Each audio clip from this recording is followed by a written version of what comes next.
말씀 구약성경 창세기 33장의 말씀입니다. 1절로 4절까지의 말씀을 제가 봉독을 합니다.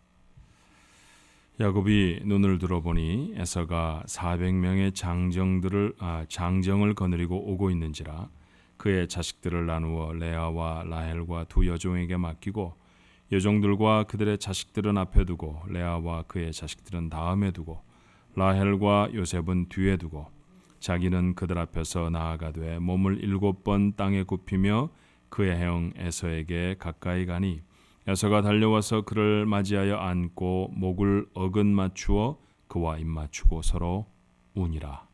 아멘. 5달을 하나님 은혜 가운데 살았습니다. 6번째 달을 맞습니다.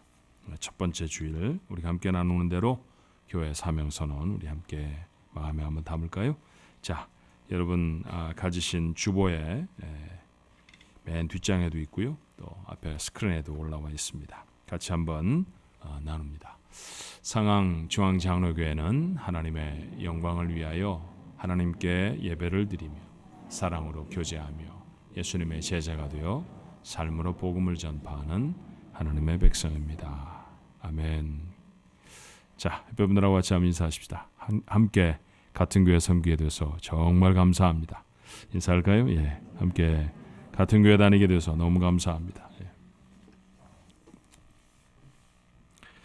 6월에 정한 주제는 좀 무거운 주제입니다. 제가 올해 우리의 마음을 불편하게 하는 그런 정서적인 갈등, 어떻게 하면 하나님의 말씀으로 좀 해결할 수 있을까? 첫 번째 달부터 매달의 주제를 갖고 이렇게 나누었죠. 자존감에 대한 이야기도 했고요. 우울증에 대한 이야기들도 좀 했습니다. 6월 달은 중독에 대한 이야기입니다. 무거운 이야기지만 2015년 기준으로 미국인의 15.6%, 숫자로 따지면 약 4,700만 명 정도가 각종 중독에 빠져 있습니다. 한 해에만 이 중에 90만 명이 중독과 관련돼 생명을 잃어버립니다. 미국에 거주하는 한인 교포들의 중독은 어느 정도 될까요? 정확한 통계는 한국 사람들의 특성상 내가 이런 정서적인 문제를 안고 있습니다. 이게 잘 노출하지 않거든요. 우리 민족은. 그렇기 때문에 아주 정확한 통계를 찾기는 어렵지만 대략적으로 볼 때 미국인 평균의 2배 정도라고 가늠이 되어져요.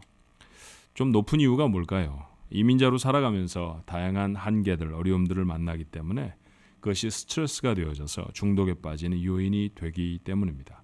그렇다고 하면 30%가 넘는 거죠. 10명 중에 3명은 여러 가지 종류의 중독에 시달리고 있다라고 생각할 수 있습니다. 교회 안에도 있을까요? 예, 당연히 있습니다. 중독이란 뭘까요?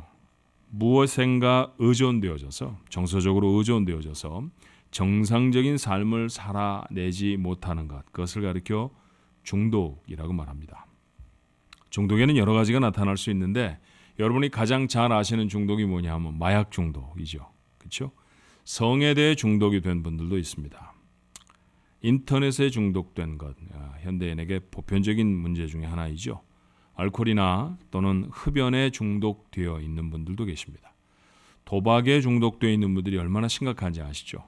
손으로 너무 도박을 열심히 해서 자기가 작심을 하고 손을 잘랐던 분도 계시답니다. 그랬더니 얼마 후에 발가락에다가 카드를 꼽고 도박을 했다는 무시무시한 이야기도 있습니다. 심지어 운동도 중독이 될 수 있습니다. 운동하지 않으면 제대로 살아갈 수 없는 사람들도 있고요. 쇼핑에 중독된 분들 혹 안 계십니까? 우리가 늘 이렇게 섭취하는 음식 중에 탄수화물이라는 것이 있는데 탄수화물 중독증도 있습니다. 탄수화물을 오랫동안 먹지 못하면 두통에 시달리거나 또는 정상적인 삶을 감당하지 못하는 사람들도 여럿 있죠. 심지어는 거울을 쳐다보면서 자기가 너무 뚱뚱하다고 늘 되뇌이는 사람들은 섭식 장애를 일으켜서 먹는 것을 계속 토하는 애너렉시아라고 하는 그런 중독에 빠질 수도 있어요. 심지어 그런 중독에 빠져 있는 젊은이들이 한 해만도 참 많은 숫자가 전 세계적으로 생명을 잃습니다. 자, 이와 같이 중독에 빠지면 심각한 문제를 일으키죠. 여러분, 중독에 대해서 오해하고 있는 거 하나만 정리를 하고 넘어갈까요? 중독의 기준은 그 행위를 얼마나 자주 하는가에 있지 않습니다. 예컨대 매일같이 술이나 담배를 먹고 피우더라도 자기의 의지대로 술을 먹지 않을 수 있다고 하면 중독이라고 말하지 않아요. 그런데 한 달에 단 한 차례밖에 술을 먹지 않아도 견딜 수 없어서 술을 먹지 않으면 도저히 일상적인 삶을 살 수 없어서 술을 접한다고 하면 그것은 중독으로 판단할 수 있습니다. 자, 어떤 종류든지 중독에 빠져버리면 정상적으로는 살아갈 수가 없죠. 심각한 중독의 상태는 반드시 의사나 전문가의 도움이 필요합니다. 부끄러워하거나 대수롭지 않게 생각하면 정상적인 삶을 잃어버리게 되어져요. 제가 아주 간단하게 여러분에게 말씀드렸지만 여러분에게 만약 이런 이야기가 심각하게 들린다고 하면 먼저는 저를 만나셔도 좋고요. 또 누군가를 찾아서 상담을 할 수 있어도 좋겠습니다. 그러나 모든 중독은 아주 단순한 이유에서 시작이 되어져요. 외로워서 시작하는 사람도 있고요. 호기심에 시작하는 경우도 있답니다. 아주 어렸을 시절에 호기심에 담배 한 대를 피우기 시작해서 50년 동안 담배를 끊지 못하는 사람. 얼마 전에 한국의 공익 광고에 나오셨더라고요. 코에다 산소호흡기를 끼고 폐 두 쪽을 다 절제해서 불과 100m도 자기 호흡으로 걸어갈 수 없다고 말하면서 이 시작은 제가 청소년기에 호기심으로 피운 첫 번째 담배 한 가치였습니다. 이렇게 말하더라고요. 그렇게 아주 작은 시작이 그 사람의 일생을 지배할 수 있어요. 그러므로 반드시 중독에서 빠져나와야 합니다. 자, 신앙생활을 하는 사람에게는 현저한 또 하나의 중독이 있습니다. 오늘 제가 여러분과 함께 나누려고 하는 것은 알코올 중독이나 담배 중독이나 이런 것일 수도 있지만 어쩌면 더 근본적인 중독일 수 있어요. 저는 그것을 미움의 중독이라고 부르고 싶습니다. 누구를 향해서 갖게 된 미움과 원한을 내려놓지 못하는 것이죠. 한 번씩 그 미움이 마음의 파도를 일으키면 정상적인 삶이 불가능해집니다. 때로는 엄청난 돌이킬 수 없는 사건으로 비화되기도 하죠. 오늘 본문에 에서라고 하는 사람이 그랬던 사람이었습니다. 에서는 여러분이 잘 아시는 바와 같이 이삭과 리브가라고 하는 부부의 맏아들로 태어났습니다. 야곱이라고 하는 유명한 사람은 쌍둥이 동생이었죠. 그런데 우리는 이 에서와 야곱을 말할 때 늘 야곱이 피해자인 것처럼 생각합니다. 아버지 이삭이 형 에서만 사랑해서 그 편의 희생자가 되어진 야곱, 불쌍한 야곱 이렇게 말입니다. 그런데 어머니 리브가는 누굴 좋아했을까요? 동생 야곱을 좋아했습니다. 그러면 바꾸어 말하면 에서는 어머니 리브가의 편의 희생자였다는 얘기 아닐까요? 성경에 표현된 대로 보면 그는 외향적인 사람이었던 것 같습니다. 그래서 우리가 쉽게 표현하는 대로 말하면 좀 마초 기질을 가지고 있는 남자다운 사람이었다는 것이죠. 사냥을 좋아해서 늘 들판을 누비며 살았어요. 유약한 아버지 이삭은 그런 에서를 늘 자랑스럽게 생각했던 것 같습니다. 자, 그날도 그는 사냥에 다녀오는 길이었죠. 지나치게 짐승을 쫓았던 것일까요? 배가 너무 고팠습니다. 집에 돌아오니 동생이 팥죽을 끓이고 있었어요. 한 그릇 달라고 말합니다. 얼마든지 그럴 수 있는 것 아닙니까? 그죠? 그런데 돌아오는 대답이 의외입니다. 자, 창세기 25장에 기록하고 있는 야곱의 대답은 이렇습니다. 야곱이 이르되 형의 장자의 명분을 오늘 내게 팔라. 자, 팥죽 한 그릇 줄 테니까 앞으로 내가 형하자. 이런 뜻 아닙니까? 자, 우직한 에서는 근육을 쓰는 일에는 뛰어난 사람입니다. 그렇지만 감정의 미묘한 움직임에는 좀 둔한 사람이었어요. 말씀드렸던 대로 에서와 야곱은 쌍둥이입니다. 저희들 집에 있는 쌍둥이는 1분 차이거든요.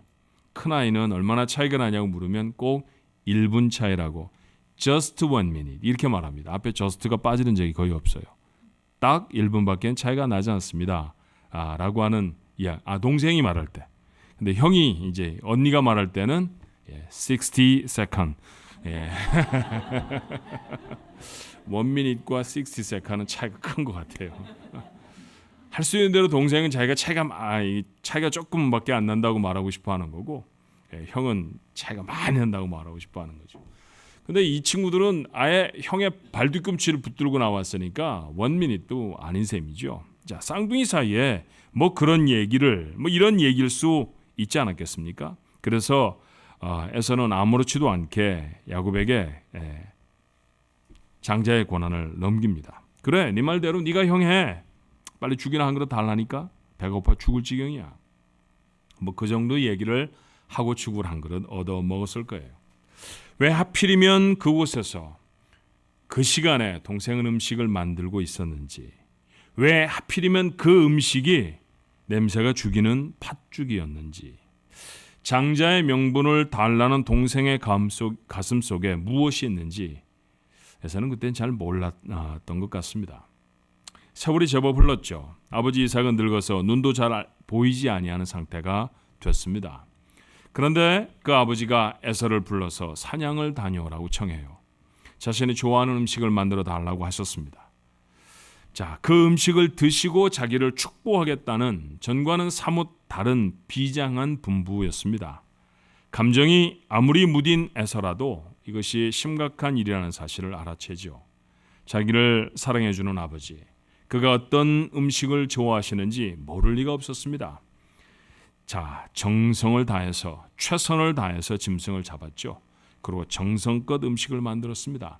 그리고 그 음식을 들고 아버지 앞에 나아갔을 때 그는 이런 청천벽력 같은 소리를 들어요. 창세기 27장 33절에 이삭이 심히 크게 떨며 이르되 그러면 사냥한 고기를 내게 가져온 자가 누구냐? 내가 오기 전에 내가 다 먹고 그를 위하여 축복하였은지 그가 반드시 복을 받을 것이니라. 그보다 먼저 다녀간 사람이 있었다는 것이죠. 더구나 그 사람은 에서 자신인 척 아버지를 속이고 자신이 받아야 할 복을 가로채 가버렸습니다. 이런 일을 할 사람은 세상에 딱 두 사람밖에 없어요. 동생 야곱과 어머니 리브가죠. 이가 갈렸을 겁니다.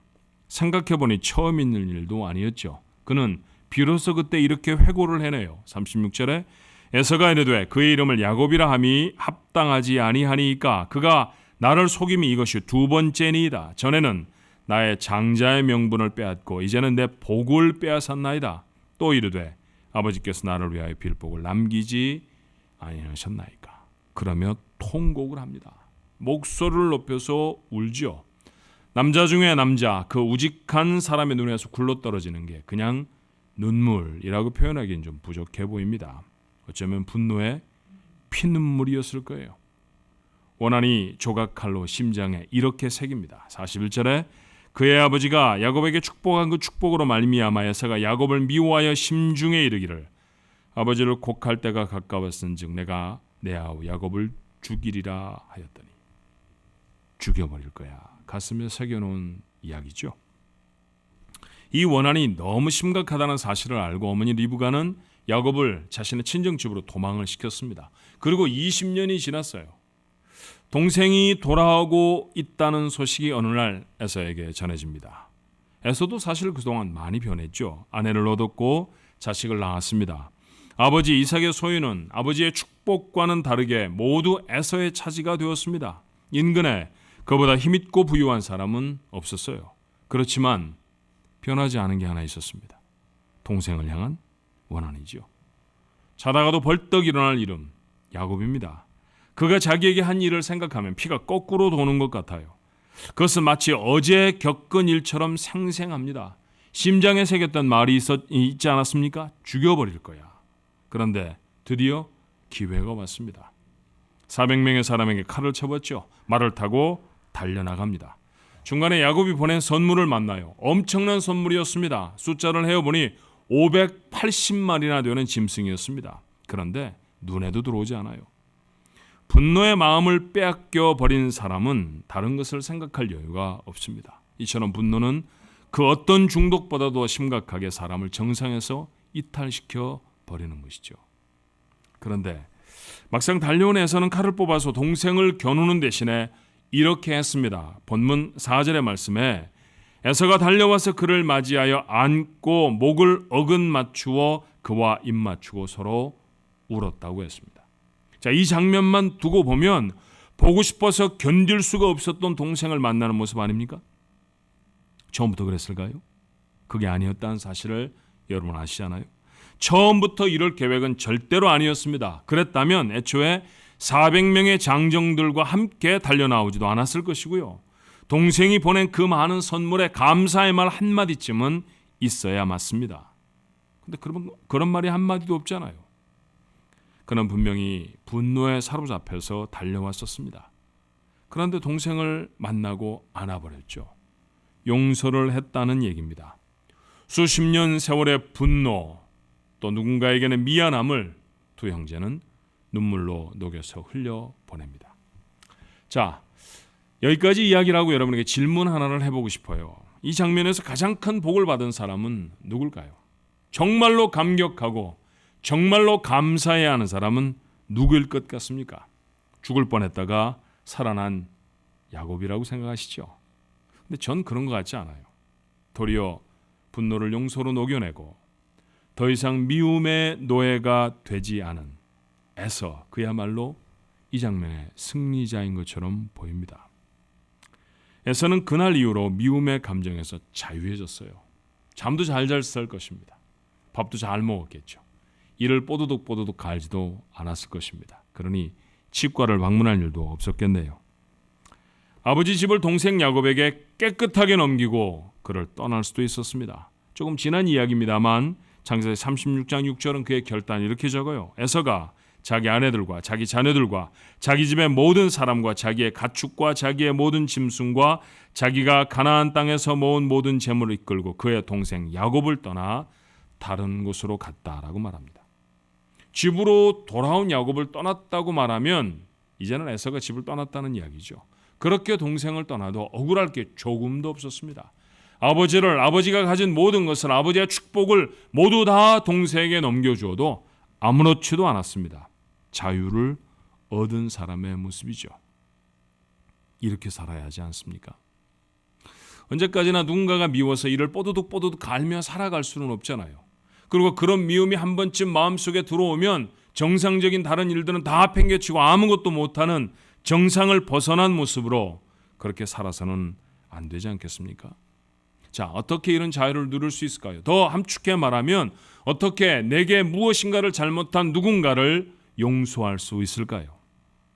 자, 첫 번째 비결은 원한을 마음에 품고 있다고 하면, 누군가가 밉다고 하면 솔직하게 그 감정을 내어놓아야 합니다.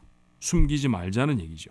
분노를 마음에 품고 아무렇지도 않은 척 가면을 쓰고 살면 말입니다, 그 사람이 정말 점잖은 사람이고 그 사람은 다 관용하고 사는 사람 같아도 실제는 그 가면 아래서 그 감정은 골마버리고 마침내는 더 큰 분노를 폭발시켜서 감당할 수 없는 문제를 만들고야 맙니다. 솔직히 오늘 본문의 말씀을 보면 에서는 감정에 솔직했던 사람이었습니다. 그런데 여러분, 오해하지 마십시오. 그렇게 에서처럼 하자는 얘기는 아닙니다. 칼을 가슴에 차고 달려나가서 기회가 되면 본때를 보여주자, 이런 얘기는 아닙니다. 에서처럼 분노를 터뜨려서는 안 되는 것이죠. 야곱은 자신이 돌아옴을 종들을 통해서 형에게 미리 알렸었습니다. 그리고 그 소식을 듣자마자 에서는 400명의 사람을 이끌고 달려나갔다고 했죠. 둘이 만나려고 하면 성경을 자세히 읽어보니까 아직도 이틀은 더 지나야 했습니다. 그런데 이를 갈며 살았던 에서는 그 이틀도 기다릴 수가 없었어요. 그 사이에 야곱은 좋은 짐승들로 선물을 선택해서 형에게 보냅니다. 소용이 없었죠. 이제는 하나님밖에 없습니다. 그래서 생명을 걸고 야복이라는 나루터에 엎어져서 밤을 새워 기도합니다. 그리고 바뀌어진 이름이 이스라엘이라고 하는 이름을 여러분은 아시죠? 다음 날 형을 만났습니다. 생명을 걸고 기도한 후에 만난 에서 그가 달라져 있었죠. 무슨 얘기를 하고 있는 걸까요? 하나님이 둘 사이에 개입하셨다는 얘기입니다. 분명히 이틀 전에는 분노로 쫓아왔던 에서였었는데 하나님이 그 사이에 개입하셔서 어떻게 하셨는지 성경은 다 말하지 않지만 에서의 마음을 내려놓게 하시고 에서가 동생을 만나 화해하게 하며 용서하게 그의 마음을 주장하셨다는 얘기입니다. 하나님이 개입하시 않으셨다고 하면 우리는 가인과 아벨 이후로 다시 한번 형제가 형제를 죽이는 참담한 기록을 대하여야 했을 것입니다. 이처럼 원한을 분노로 터뜨려내면 더 큰 문제를 만들어낼 수 있어요. 그러니 화를 내는 것이 원한을 표현하는 방법이 돼서는 안 됩니다. 믿음의 영웅 다윗도 억울한 일을 당해서 화가 났던 적이 있었죠. 전쟁에 패하고 죽을 위기에서 사울을 건져내 준 것입니다. 여러분, 한 나라의 왕이 자신의 군대를 끌고 나가서 전쟁에 지면 어떻게 됩니까? 포로로 잡혀가는 것은 가장 좋은 일이고요. 가장 심각한 내용이라고 하면 생명을 잃어버릴 수도 있지 않았겠어요? 그런데 다 져버린 전쟁을 어린 다윗이 그 전쟁터를 방문해 승리하게 만들어줍니다. 패장이 될 뻔했는데 승자가 되어져서 왕궁으로 그 도시로 돌아올 수 있었죠. 그런데 사울은 그런 다윗을 죽이려고 했습니다. 누구 때문에 살아났는데 다윗을 죽이려고 합니까? 큰 상을 내리고 자기가 약속한 모든 것들을 다 주어야 하잖아요. 근데 약속 지키지 않습니다. 자리에서 내려뜨려 놓고 주었던 아내도 빼앗고 이런 못된 짓을 사울은 서슴지 않고 합니다. 자, 그 일을 고스란히 당했던 다윗은 얼마나 억울했을까요? 화를 참을 수가 없었습니다. 화를 참을 수가 없었던 다윗이 했던 일이 무엇이었는지 아십니까? 그는 우선은 사울의 눈앞에서 도망치죠. 그러고 나서 찾아 나선 사람이 있었어요. 요나단이라고 하는 사람이었습니다. 그는 그를 만나 이렇게 자신의 억울함을 토해내죠. 사무엘상 20장 1절에 다윗이 라마 나요에서 도망하여 요나단에게 이르되 내가 무엇을 하였으며 내 죄악이 무엇이며 내 아버지 앞에 내 죄가 무엇이기에 그가 내 생명을 찾느냐. 속상하다는 얘기 아닙니까? 억울하다는 이야기죠. 정말 힘이 나서 화가 나서 견딜 수가 없다는 이야기를 그를 사랑하던 요나단에게 털어놓고 있습니다. 분노의 희생이 되지 않으려고 하면 먼저는 자신을 사랑하는 사람을 만나 그 감정을 솔직하게 털어놓아야 합니다. 그런데 성경을 읽다 보면 다윗은 더 좋은 방법이 있다는 사실을 우리에게 교훈해요.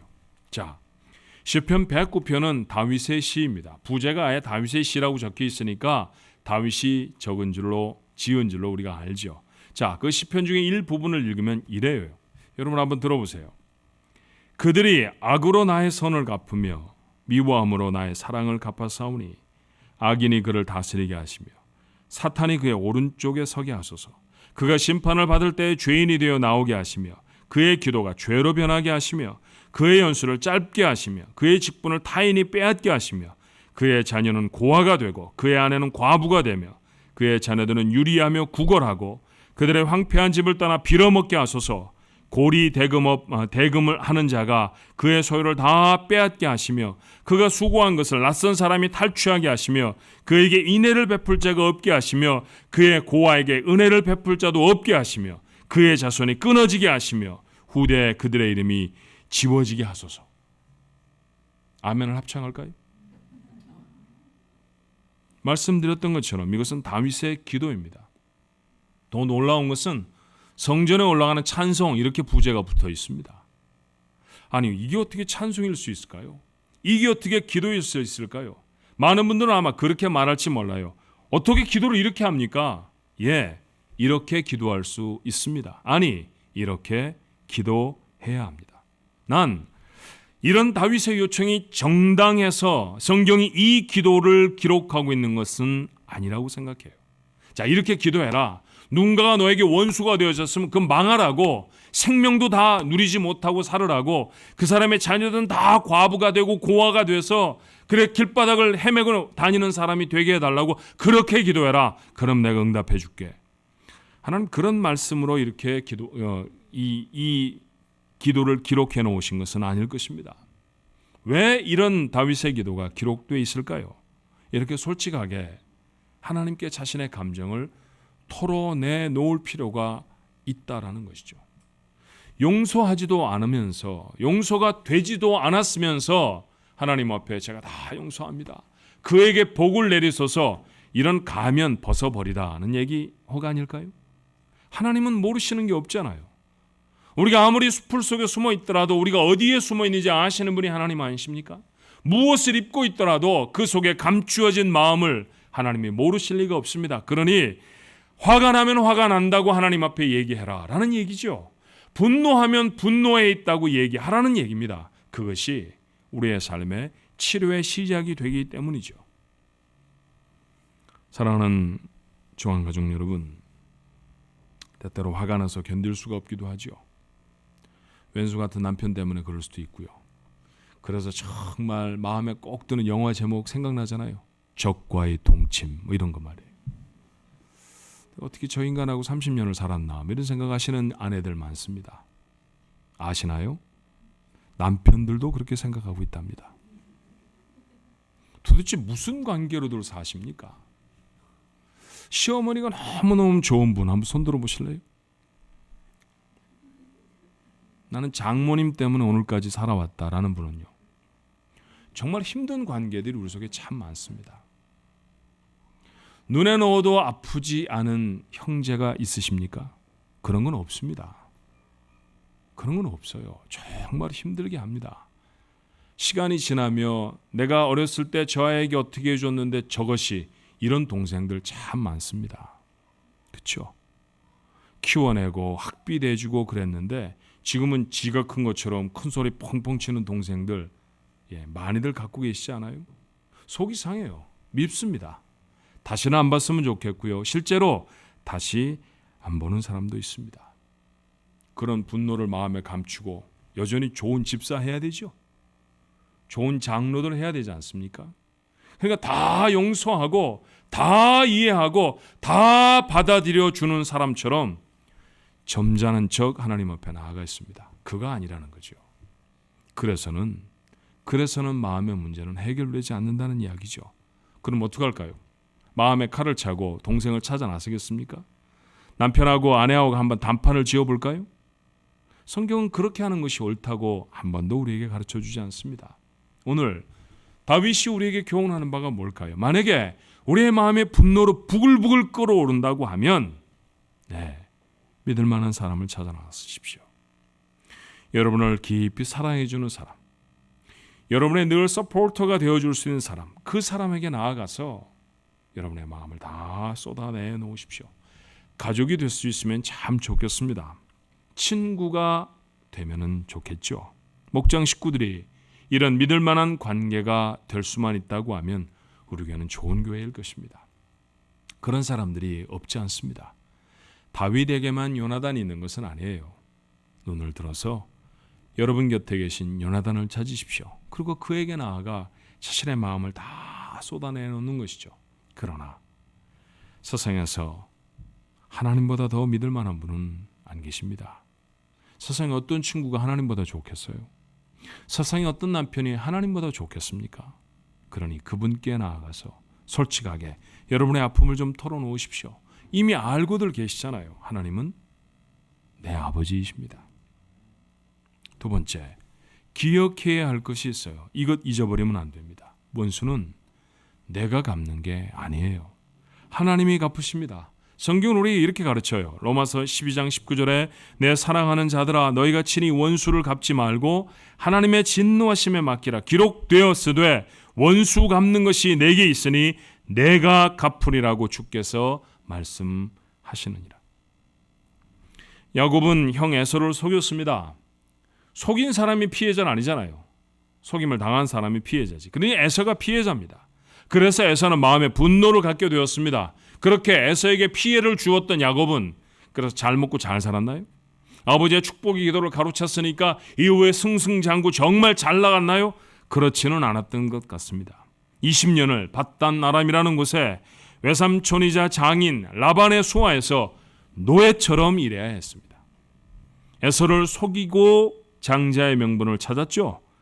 그랬던 야곱이 라반에게는 10번도 넘게 속임을 당합니다. 결혼도 속아서 했습니다.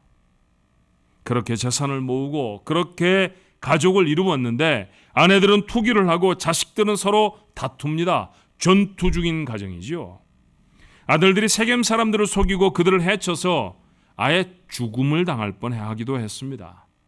스스로가 자신의 인생을 뭐라고 고백하던가요? 바로 앞에 섰을 때 그는 그의 인생을 이렇게 회고합니다. 창세기 47장 9절에 야곱이 바로에게 이르되 내 나그네 길의 세월이 130년이니이다. 내 나이가 얼마 못 되니 우리 조상의 나그네 길의 연주에 미치지 못하나 짧고 험악한 세월을 보내었나이다. 험악한 세월이 야곱의 몫의 삶이었습니다. 피해를 주고 잘 살았던 게 아니었죠. 그 험악한 세월을 허락하신 분 하나님 아니셨습니까? 그러나 여러분 기억하십시오. 누군가의 잘못을 반드시 내가 벌여야 하는 것은 아닙니다. 하나님 살아계시잖아요. 그 하나님은 공의의 하나님이시고 회개하지 않는 사람의 삶에 그 몫의 보응을 받게 하십니다. 하나님이 하실 일을 내가 하겠다고 고집 부리지 말아야 합니다. 하나님께 여러분의 분노를 맡기십시오. 그게 용서의 본질입니다. 한 가지 더, 우리가 에서의 사건을 읽으며 확인해야 할 것이 있다고 하면 진정한 용서는 떠나는 것이라는 거죠. 에서는 자신의 가족을 이끌고 야곱을 떠납니다. 그리고 그 이후에 두 형제 사이의 분쟁은 기록을 찾을 수가 없어요. 누군가를 정말 용서했다고 하면 그를 마음에서 떠나보내는 것입니다. 이것은 누구를 위한 걸까요? 용서를 받는 사람을 위한 것입니까? 용서하는 자를 위한 것입니까? 용서하는 사람을 위한 것입니다. 여러분 스스로를 위해서 성경은 우리에게 말하죠. 떠나보내라고요. 무엇인가를 하지 않으면 견딜 수 없는 마음. 그래서 심리학적으로는 의존증이라고 부르죠. 중독의 다른 말입니다. 약을 먹지 않으면 견딜 수 없는 삶. 포르노를 보지 않으면 일상적인 삶을 감당할 수 없는 불쌍한 삶. 이런 것들을 가리켜 말할 때 중독이라고 말합니다. 알코올에도 약물에도 잘못된 행동에도 의존되어 있을 수 있습니다. 무엇인가 의존해서 살아간다고 하면 그거 어른입니까? 애입니까? 애죠. 어른은 스스로 살아가는 사람을 어른이라고 말하지 않아요? 무엇에 의존돼서 살아가면 그것은 아이입니다. 그래서 마음으로 어른이 되면 정말 많은 중독을 의존되어져 있는 심정의 상태를 벗어버릴 수 있습니다. 바울은 이렇게 고백하죠. 고린도전서 13장 11절의 말씀입니다. 내가 어렸을 때에는 말하는 것이 어린아이와 같고 깨닫는 것이 어린아이와 같고 생각하는 것이 어린아이와 같다가 장성한 사람이 되어서는 어린아이를 버렸다고 했습니다. 여러분 아시는 바와 같이 고린도전서 13장의 말씀은 바울의 이런 고백으로 유명한 말씀이 아닙니다. 사랑은 오래 참고 이런 말로 유명한 말씀인 거 알잖아요. 그래서 우리는 사랑장이라고 불러요. 그런데 그 가운데 바울의 이런 고백이 있다는 사실을 놓치지 않아야 합니다. 그리고 그 사랑장이라고 말하는 고린도서 13장의 마지막 절을 바울은 이렇게 매듭합니다. 그런즉 믿음, 소망, 사랑 이 세 가지는 항상 있을 것인데 그 중에 제일은 사랑이라. 이게 어른의 일입니다. 그가 붙든 어른의 일이라는 것이죠. 믿음을 갖고 소망으로 하나님을 바라보며 그리고 하나님을 함께하게 한 사람들을 사랑하며 사는 것. 이게 어른의 삶이죠. 미움을 버린 자에게 가능한 일입니다. 용서라고 하는 고통스러운 터널을 통과한 사람이 누리는 자유예요.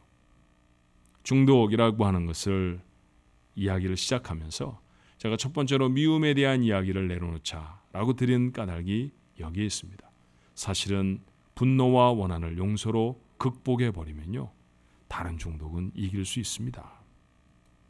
원한이라는 마음의 짐을 끌어낸 사람들, 그 사람들이 마음을 덮는 다른 중독의 문제도 걷어낼 수 있을 것 같아요. 에서가 그랬습니다. 이번에는 우리의 차례였으면 좋겠습니다. 에서처럼 승리하는 우리 가족 모두가 되시기를 주님의 이름으로 축원합니다. 기도하십시다. 누군가에게 말은 하지 못하지만 누군가가 미워서 정말 괴롭습니다.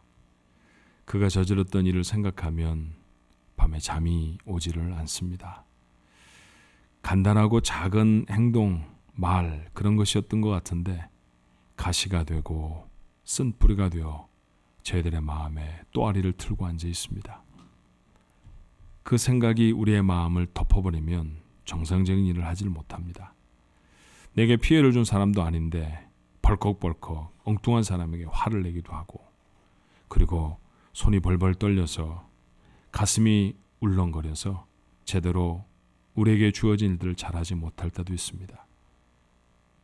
그렇게 우리에게 상처를 주었던 사람이 사실은 에서에게 동생이었던 야곱인 것처럼 우리에게 부모님이기도 하고 배우자이기도 하고 자녀이기도 하고 형제이기도 하고 믿었던 친구이기도 하며 함께 신앙생활을 했던 신앙의 동지이기도 하기 때문에 더 힘들고 괴롭습니다.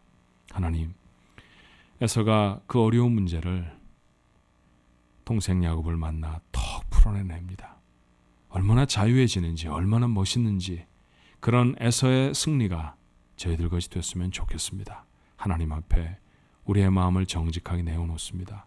하나님, 저희가 누구를 미워하는지 아십니다.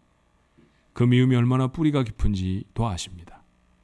별것 아닌 것이지만 나는 별것이 되어져서 고통스러워하고 힘들어한다는 것도 하나님 앞에 고백합니다. 하나님, 우리를 좀 도와주십시오. 우리와 함께 해 주옵소서. 우리가 먼저 기억하게 하옵소서. 분노를 풀어내고 원수를 갚는 것은 내 몫에 해야 할 일이 아닙니다. 하나님이 하십니다. 하나님이 하실 일을 내가 하겠다고 앞장서서 가로막고 있는 자 되지 않게 하여 주시고, 이미 그 사람도 다 어려운 일들을 겪었을 것입니다. 하나님이 보응하시는 보응이 나는 몰라도 있었을 것입니다. 그러니 이제는 좀 마음을 풀어놓고 자유해지게 하옵소서. 그리고 용서하게 하시고 그렇게 풀어놓을 수 있도록 주님 도와주옵소서. 이 미움이라고 하는 짐을 내려놓으면 하나님, 그러면 우리의 인생을 비정상적으로 살아가게 하고 있는 수많은 종류의 의존들에서 좀 자유해질 수 있지 않을까 싶습니다. 우리로 믿음 갖고 하나님 바라보게 하시고 소망을 갖고 이 세상을 살아내게 하시며 하나님을, 사람을 사랑하는 자들로 살게 해 주시옵소서. 그렇게 어른이 된 자들 마음의 평안을 얻게 하여 주옵소서. 예수님 이름으로 간절히 기도하옵나이다. 아멘.